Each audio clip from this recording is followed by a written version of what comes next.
Mesdames et messieurs, bonsoir. Nous sommes vendredi 17 avril. Bienvenue dans le 20h. Voici les grands titres. La Côte d'Ivoire continue la bataille contre le Covid-19. Le ministère de la Santé en première ligne dans la lutte vient de faire le point de la situation. Ce vendredi, on dénombre 54 nouveaux cas, portant à 742 le nombre de personnes contaminées et 220 patients guéris au total. Nous entendrons le ministre de la Santé dans ce journal. Les chercheurs ivoiriens sont à la tâche pour trouver un remède à ce virus. Par ailleurs, pas d'inquiétude pour les populations. Il n'y aura pas de pénurie de produits animaliers et halieutiques durant cette crise. Ces déclarations ont été faites respectivement par les ministres Marie Troakeus et Moussa Dosso au point de presse du gouvernement. Non à la stigmatisation, sauvons des vies en respectant les mesures barrières. C'est l'appel lancé par une patiente guérie du Covid-19 en Côte d'Ivoire. Dame Claude Guéry témoigne à visage découvert pour sensibiliser les populations et dénoncer la stigmatisation dont souffrent de nombreux malades du coronavirus. En pleine crise du Covid-19, le président brésilien Bolsonaro limoge son ministre de la Santé avec qui il était en désaccord total sur les moyens de lutte contre la pandémie. Luis Enrique a toujours préconisé le confinement et la distanciation sociale, mais le président traverse son action qualifiant le virus de petite grippe. Soyez la bienvenue sur RTI 1, la sensibilisation contenue dans ce journal. La Côte d'Ivoire garde l'espoir dans cette lutte contre le Covid-19.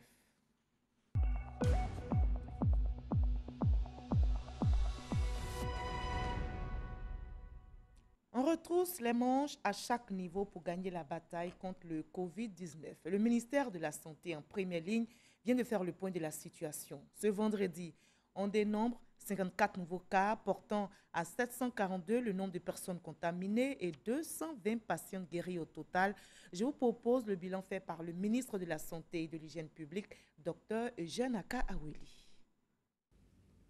Le ministère de la Santé et de l'Hygiène publique a enregistré ce vendredi 17 avril 2020 54 nouveaux cas de Covid-19 sur 296 échantillons prélevés et 27 guéris. À ce jour, la Côte d'Ivoire enregistre donc au total 742 cas confirmés, 220 personnes guéries et 6 décès.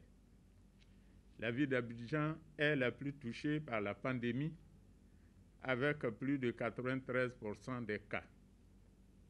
Le ministère de la Santé et de l'Hygiène publique insiste auprès de la population sur le respect des mesures mises en place par le gouvernement. Ces mesures ont pour but de lutter efficacement contre cette pandémie. Le Covid-19 est une maladie grave, très contagieuse et mortelle qui peut entraîner des complications chez les personnes vulnérables, notamment les personnes âgées et celles souffrant de maladies chroniques. Aussi, est-il important de réduire les déplacements non essentiels le plus possible et de porter un masque lors de nos sorties. Cependant, le port de masque doit être associé à un lavage fréquent des mains à l'eau et au savon ou à l'utilisation d'une solution hydroalcoolique. Toutefois, devant l'apparition de signes tels que la fièvre, la toux et les difficultés respiratoires, vous êtes priés de contacter en urgence les numéros gratuits suivants: le 101, le 119, le 125 et le 143. Le ministère de la Santé et de l'Hygiène publique renouvelle son appel au civisme et à la responsabilité de tous pour lutter efficacement contre cette pandémie et félicite le personnel de santé pour son dévouement et son professionnalisme. Il n'y a pas que la Côte d'Ivoire. Le coronavirus touche plusieurs pays. Ce vendredi 17 avril, on dénombre dans le monde 2 196 109 cas confirmés, 149 024 décès, 560 177 personnes guéries et 185 pays dans le monde enregistrent des cas confirmés. Aux États-Unis, 672 303 cas confirmés, 33 898 décès, 56 243 personnes guéries. Sur le continent africain, au Sénégal, 342 cas confirmés, 2 décès et 198 personnes guéries. Au Burkina Faso, 546 cas confirmés, 32 décès, 257 personnes guéries. Au Togo, 83 cas confirmés, 5 décès et 48 personnes guéries. Au Ghana, 641 cas confirmés, 8 décès et 83 personnes guéries. Au Bénin, 35 cas confirmés, 1 décès et 18 personnes guéries. L'Afrique, comme vous le voyez, a dépassé ce vendredi 17 avril la barre des 1000 morts. Le continent compte 1003 décès pour 19 222 cas confirmés de COVID-19. La Côte d'Ivoire, notre pays, reste mobilisé pour remporter cette bataille contre le coronavirus. Les chercheurs ivoiriens sont à la tâche pour trouver un remède à ce virus, rassure le ministre de l'Enseignement supérieur et de la Recherche scientifique, Albert Mabry Touakeus. Son collègue Moussa Dosso affirme pour sa part qu'il n'y aura pas de pénurie de produits animaliers et halieutiques durant cette période. Ils ont exposé au point de presse du gouvernement. Mama Traoré. Dans ce combat contre le Covid-19, aucun facteur de propagation ne doit être négligé. C'est le cas des animaux de compagnie. Lorsque vous avez affaire à une personne qui est contaminée, qui a donc fait la maladie, et que ce dernier a des animaux de compagnie, c'est-à-dire à la maison vous avez des animaux domestiques, les chiens, les chats et j'en passe, il faut faire extrêmement attention parce que ceux-là peuvent recevoir cette maladie et ne pas développer des symptômes. C'est hyper important. L'animal peut recevoir et il est là à la maison. Celui qui a la maladie est guéri, mais l'animal peut après ressortir donc ce virus-là pour le donner à d'autres membres de la famille. Moussa Dosso a tenu à lever une inquiétude, celle relative à la disponibilité des produits animaliers et de pêche en cette période de crise sanitaire. Le stock en matière de production animale, à la date d'aujourd'hui, on est entre 2 et 3 mois de disponibilité. Ça veut dire quoi? Ça veut dire concrètement, il n'y aura pas à se précipiter, il n'y aura pas une crise au niveau en tout cas de la viande, des bovins, des ovins, des caprins, de la volaille et j'en passe. Je peux vous rassurer qu'au niveau des produits de la pêche, c'est exactement la même chose. Malgré la fermeture des frontières, la demande de bétail en provenance des pays limitrophes sera assurée. S'il est un secteur dont la contribution est fortement attendue dans le contexte actuel, c'est bien celui de la recherche scientifique. Outre l'apport de l'Institut Pasteur de Côte d'Ivoire pour le dépistage des cas suspects, le ministre Albert Touakeus Mabry indique que les chercheurs ivoiriens sont à la tâche. Nous avons le département de biosciences de l'Université Félix Houphouët-Boigny qui là aussi a mis 2-3 catégories de gel hydroalcoolique, mais également une tisane qui pourrait être utilisée dans la prévention. C'est des substances fongicides, bactéricides. L'aspect que nous recherchons ici, surtout pour la tisane, c'est le renforcement de la capacité immunitaire des individus. Donc on pourrait utiliser en prévention. Un des chercheurs a trouvé donc une molécule qui pourrait être utilisée pour le traitement du Covid-19. Des possibilités de remède made in Côte d'Ivoire au Covid-19, mais à quand les essais cliniques? Tout ce qui concerne des substances, surtout des médicaments, il y a tout un processus de validation. Donc des tests sont en cours.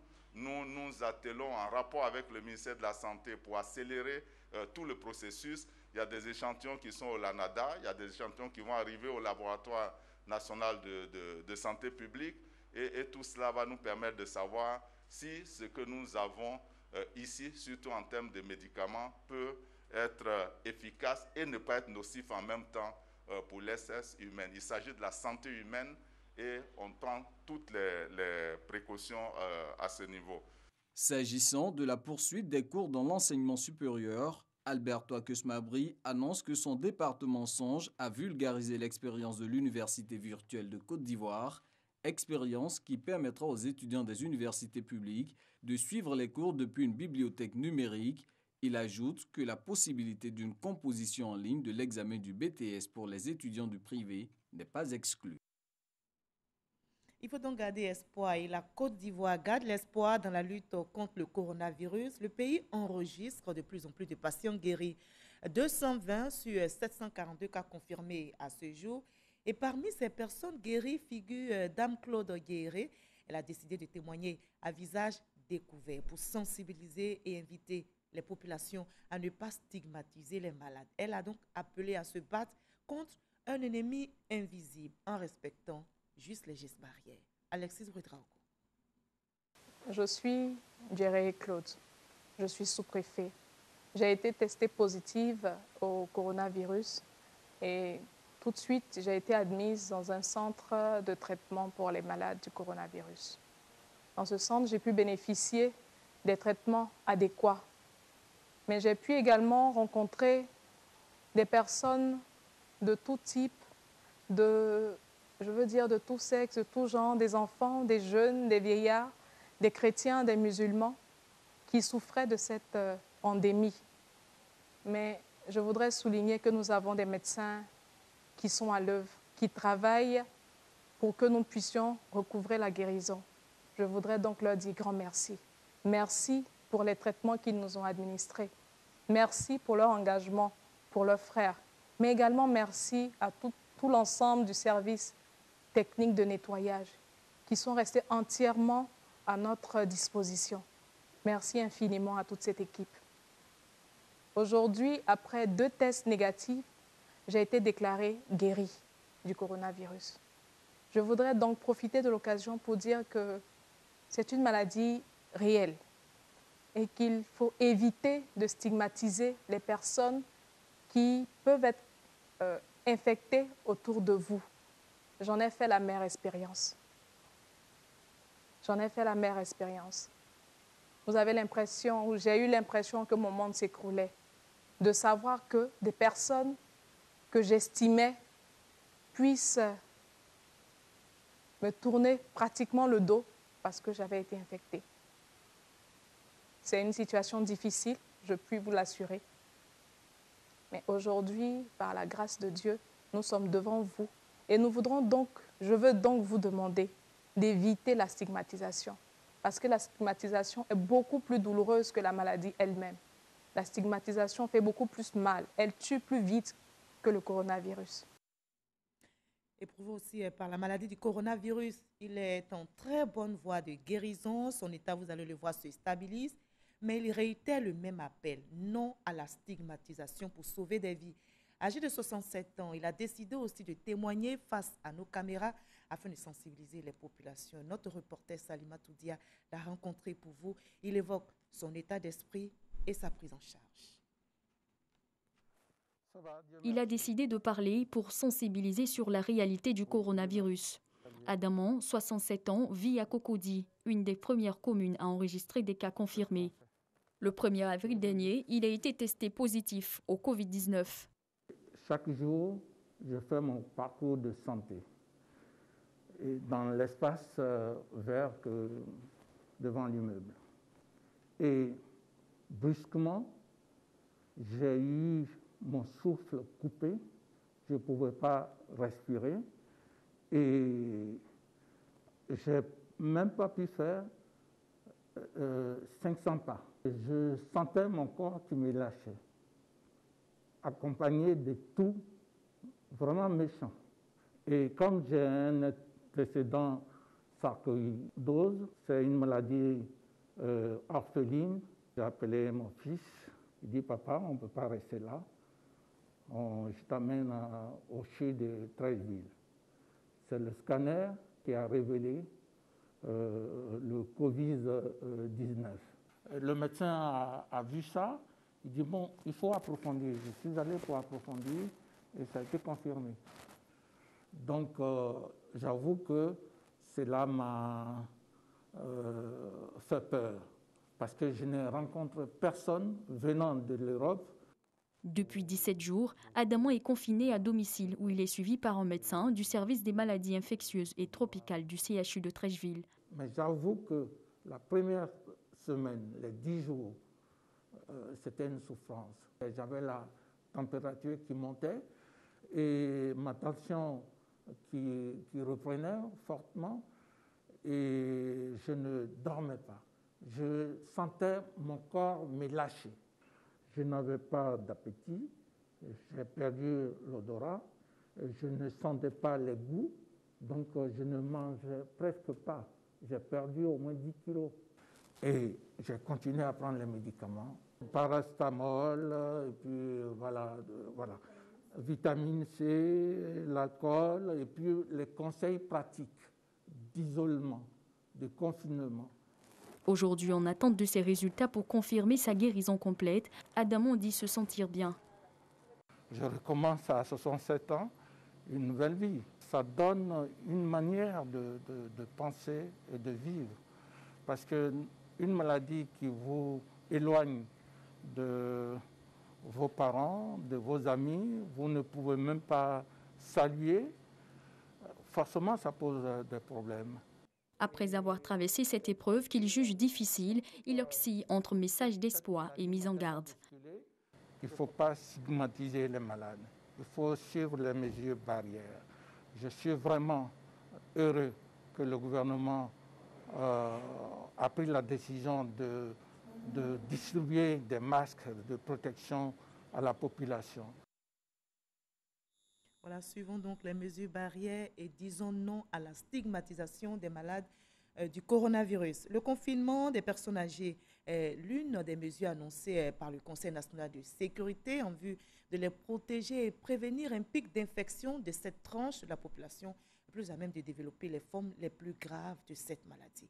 Alexis Bredraogo nous en dit plus. L'une des raisons des morts en cascade liées au Covid-19 dans le monde reste l'infection des personnes ayant un terrain fragile. Entendez là, personnes âgées, celles souffrant de maladies chroniques, celles diabétiques, hypertendues ou encore obèses. En Côte d'Ivoire, les 6 décès enregistrés présentaient justement un tableau clinique défectueux. Les décès observés sont survenus chez les personnes présentant des pathologies chroniques. Ça, c'est extrêmement important. Et des facteurs de risque. À la vérité, à ce jour, chez nous, le Covid-19 en tant que tel n'a pas frappé quelqu'un qui est vraiment sain. Ce sont les terrains fragiles. Une fois contaminée par le coronavirus, cette frange de la population en développe généralement les formes les plus graves nécessitant des soins intensifs. C'est pour éviter que le pays ne soit confronté à des cas graves massifs que les dispositions insistent sur le confinement obligatoire des personnes fragiles. Le confinement est obligatoire pour les personnes âgées ou souffrant de pathologies chroniques. L'heure est donc à la sensibilisation dans chaque famille pour que le grand ensemble soit préservé. Et depuis le déclenchement de cette pandémie, le masque et le gel font partie des produits essentiels dans l'application des mesures barrières.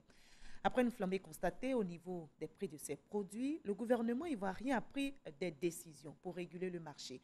On peut citer l'interdiction de l'exportation vers d'autres pays. Mais qu'en est-il au juste sur le terrain? Le ministre Souleymane Diarra visite les industriels. Le reportage est signé chez Kony.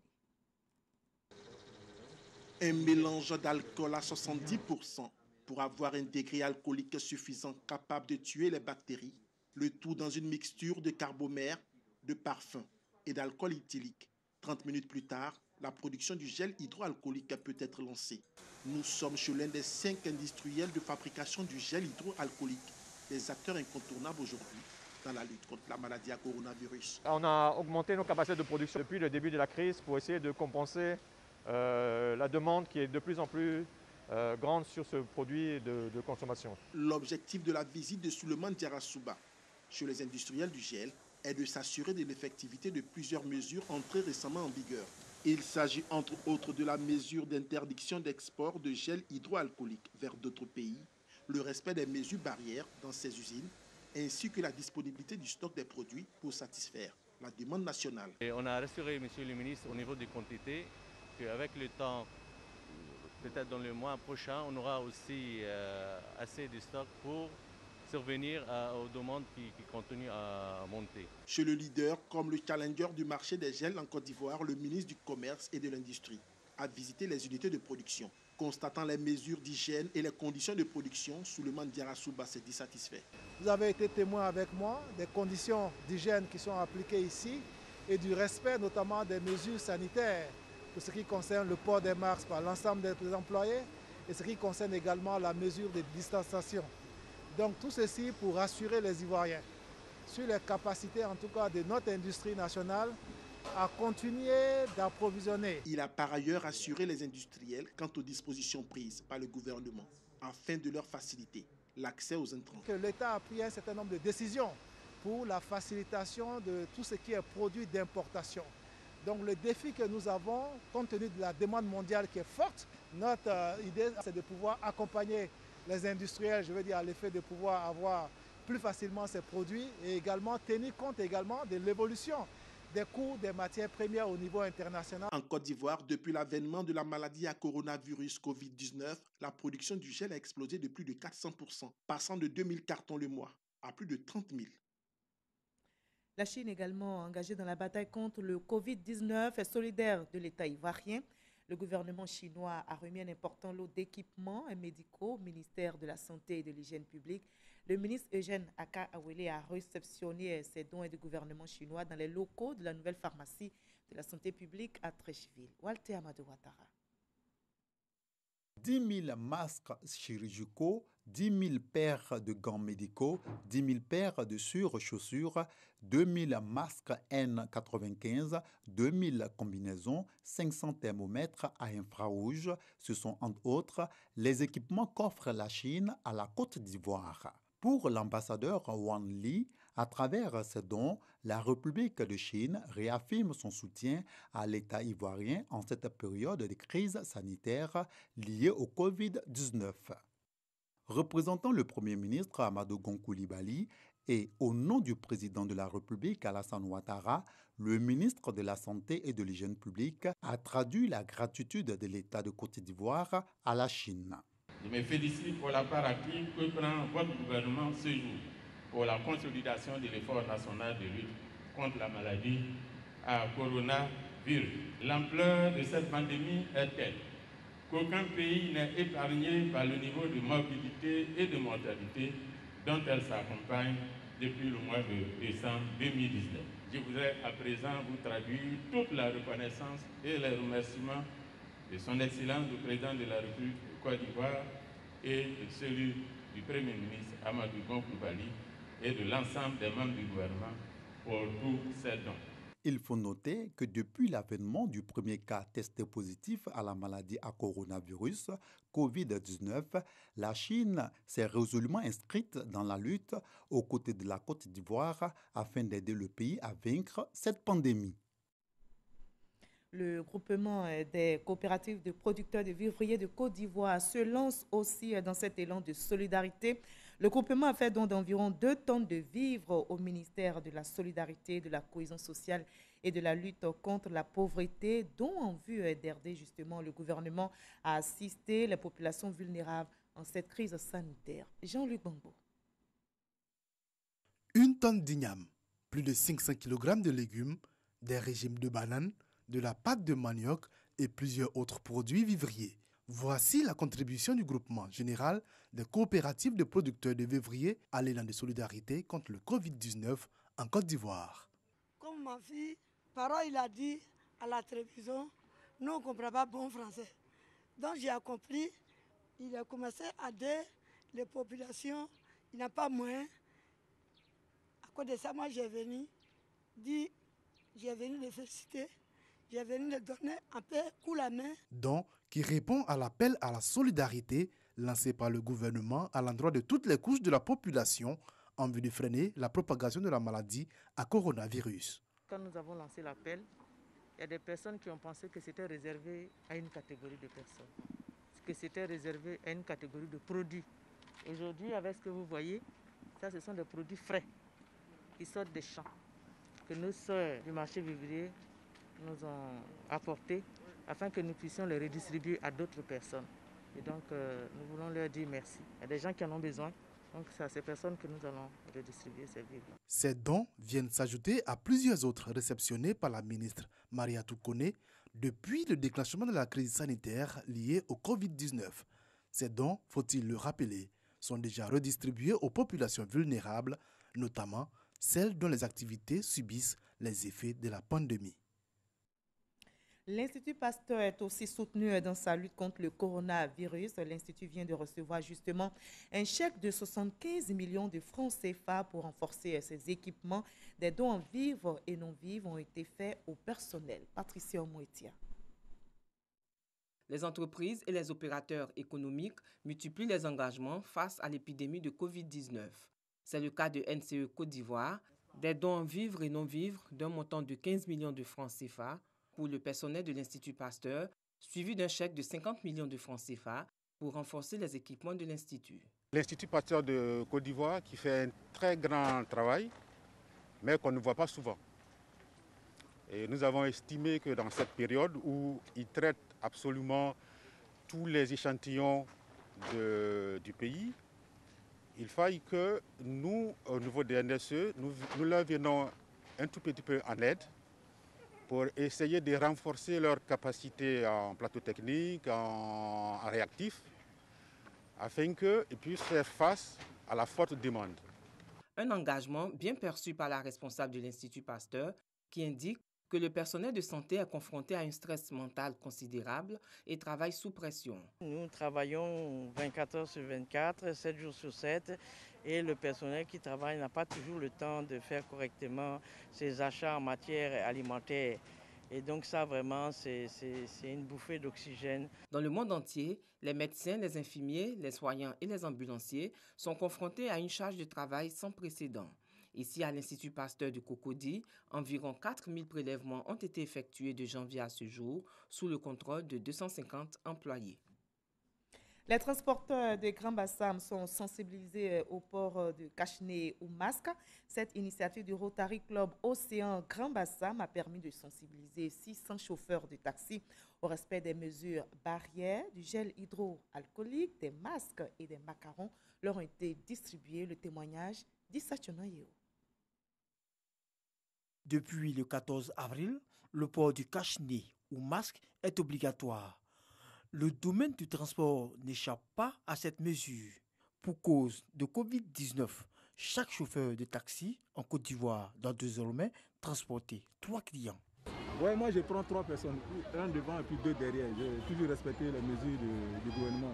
Les clients sont conscients que seul le respect des mesures peut sauver des vies. S'il y a des mesures qu'on peut prendre pour éviter la contamination, il n'y a pas de souci.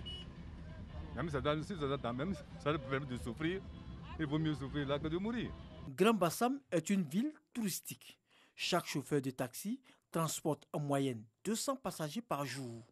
Ce bouillonnement du secteur amène le Rotary Club Océan à initier une campagne de sensibilisation dénommée Stop Coronavirus à Grand Bassam à l'endroit des chauffeurs. Comme les taximètres à Grand Bassam transportent la majorité des personnes qui se déplacent, nous avons donc décidé d'agir sur cette couche pour les aider à prendre les mesures barrières. Ici à Bassam, nous avons 10 villages. Les taxis vont jusqu'à ce niveau. Pour certains parmi eux, en allant, ils prennent 3 derrière. Or, la norme, c'est 2 derrière.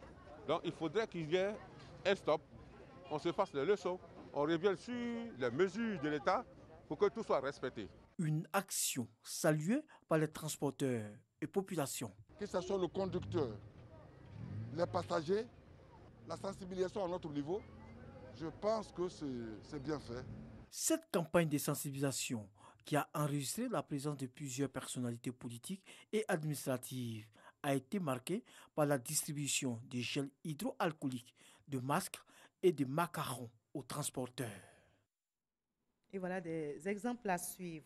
Ce sont des moments bien difficiles que vivent actuellement les hôteliers de Grand Bassam en cette crise sanitaire. Tous les hôtels de la ville ont fermé et assurent en ce moment un service minimum pour éviter la dégradation des chambres d'hôtel. Le président de la Chambre de commerce et d'industrie de Côte d'Ivoire a fait le constat en compagnie des hôteliers de la région. Le reportage de Patricia Moïtia. Groupe Cito, Grand Bassam, 192 millions de francs CFA, c'est le coût des séminaires annulés. 120 personnes en chômage technique.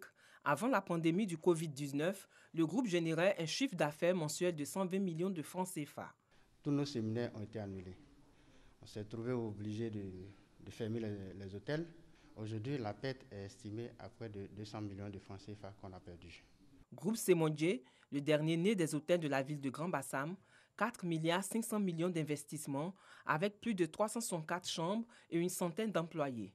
Aujourd'hui, le groupe enregistre 200 millions de pertes et 93 personnes au chômage. Le constat est le même dans tous les hôtels visités. Les professionnels du tourisme sont inquiets à cause de cette crise sanitaire due au coronavirus. Si on considère que notre chiffre d'affaires moins par trimestre fait 200 millions, on veut dire qu'aujourd'hui, pour le trimestre qui va s'annoncer, on va perdre 200 millions. Tous les employés sont en chômage technique, l'hôtel est fermé. Comment remettre cet hôtel? C'est beaucoup de soucis. Nous sommes obligés de garder au moins peut-être 10% du personnel pour arriver à pouvoir faire les entretiens. Disons que nous sommes à peu près à 150 millions de pertes. Conscient de l'importance de ce secteur qui génère plusieurs milliards de francs CFA de recettes chaque année, le gouvernement a proposé plusieurs mesures de soutien avec le concours de la Chambre de commerce et d'industrie de Côte d'Ivoire dans le cadre de sa mission d'appui aux entreprises. La Banque centrale, c'est-à-dire la BCAO, a pris des dispositions pour faciliter un certain nombre de choses par rapport aux prêts bancaires et le gouvernement, dans les mesures, a demandé aux banques commerciales de faire de telle sorte qu'on permette à nos opérateurs justement d'avoir des échéances reportées et aussi de permettre aux uns et aux autres de sauver le minimum dans cette période. Ces mesures ont été votées en urgence par le gouvernement ivoirien avec le fonds de soutien FSPM Covid-19 d'un montant de 150 milliards de francs CFA pour soutenir les entreprises. Lors des Grands Bassam de la commune du Plateau, je vous invite à la découverte de la boutique paysanne. C'est un espace de valorisation du savoir-faire et de commercialisation des produits naturels des terroirs ivoiriens issus de la transformation artisanale. Et en cette période de lutte contre la maladie à coronavirus, les populations, vous allez le voir, s'orientent de plus en plus vers cette boutique qui vend en ligne. Francis Boifo. Les boutiques paysannes continuent de faire la promotion des produits fabriqués ou transformés localement malgré la crise sanitaire. Bienvenue, Président. Merci beaucoup. Merci beaucoup. Pinar Tirgué Soro est fournisseur de cette boutique. Il est venu livrer sa marchandise, le café ivoirien. C'est un café 100% ivoirien Robusta. Le café Robusta permet à tout un chacun de se maintenir, de couper tout ce qui est migraine et de faire en sorte que vous ayez à vous maintenir en éveil. Dans cet espace de valorisation du savoir-faire des transformateurs locaux, on trouve un peu de tout. Du textile, du cosmétique, de la boisson, des objets d'art et surtout des produits alimentaires. J'ai pris aussi du jus de gingembre et j'ai pris de poudre de gnagna pour aromatiser la sauce. J'ai pris des jus de fruits, qui sont naturels. Les produits issus de la transformation artisanale sont très sollicités en cette période de lutte contre le Covid-19. Alors, dans ce mois d'avril, honnêtement, les sorties de produits ont augmenté. On est passé, par exemple, de 40 à 60%. Vous pouvez ne même pas vous déplacer aujourd'hui et vous commandez les produits en ligne. Et puis, on fait la livraison dans les meilleurs délais. Vraiment, ce serait notre contribution à nous pour que l'État de Côte d'Ivoire arrive à faire respecter les mesures barrières, mais aussi pour que la population puisse manger vraiment à sa faim. En plus de la commune du Plateau, la boutique paysanne a des représentations dans les communes de Cocody et d'Abobo. Elles assurent la commercialisation des produits locaux made in Côte d'Ivoire. Belle idée qui devrait donc inspirer bien d'entreprises en cette période de crise sanitaire.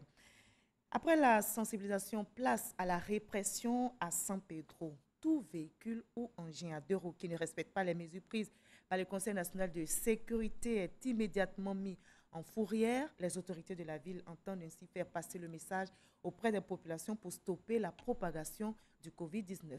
Sam Kona. Alors que les populations appliquent les gestes barrières pour stopper la progression du Covid-19, dans le milieu du transport à San Pedro, ce n'est pas le cas. Comme ici à la gare routière, la limitation du nombre de passagers, la distanciation d'1 mètre, le port de masque, Le lavage régulier des mains ne sont pas respectés dans la plupart des gares. On dit 1 mètre de distance, mais comme on n'a pas le choix, on est obligé d'asseoir pour qu'on arrive chez nous au village. Pas de gel alcoolique, hydroalcoolique, rien. Je n'ai rien lavé. Bon, c'est que souvent ils respectent, mais à d'autres ils ne respectent pas. Je ne sais pas pourquoi ils ne respectent pas. Hein.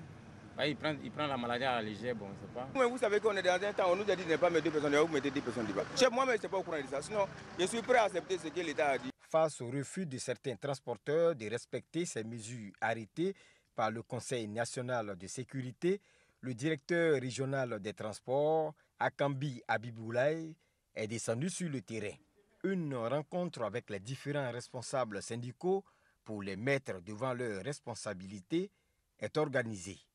Le secteur qui a du mal à appliquer ces mesures, ce sont les taxis communaux et les motocyclistes. Ils continuent de prendre des passagers derrière leurs motos et les taxis trichent de temps en temps aussi, continuent de prendre 3 passagers en arrière. Aussi dans les cas, vraiment c'est un souci majeur. Nous avons constaté que les distances de sécurité ne sont pas respectées. Les gens sont assis sur des banquettes, au moins 3 personnes, ils sont collés à aucune distance. Si le minimum de barrières n'est pas respecté, on n'est pas à l'abri. Il y a des enfants qui ne comprenaient pas. Aujourd'hui, ce n'est pas l'heure de l'argent. On nous servons la santé. Après la santé, l'argent vient après. En attendant, les éléments de la 5e Légion territoriale de gendarmerie de San Pedro sont au travail. À ce barrage érigé sur l'artère principale de la ville, par exemple, tout véhicule pris en flagrant délit de violation de la consigne du Conseil national de sécurité est immédiatement conduit en fourrière. Avec la menace grandissante du Covid-19, place désormais à la répression dans le milieu des transports.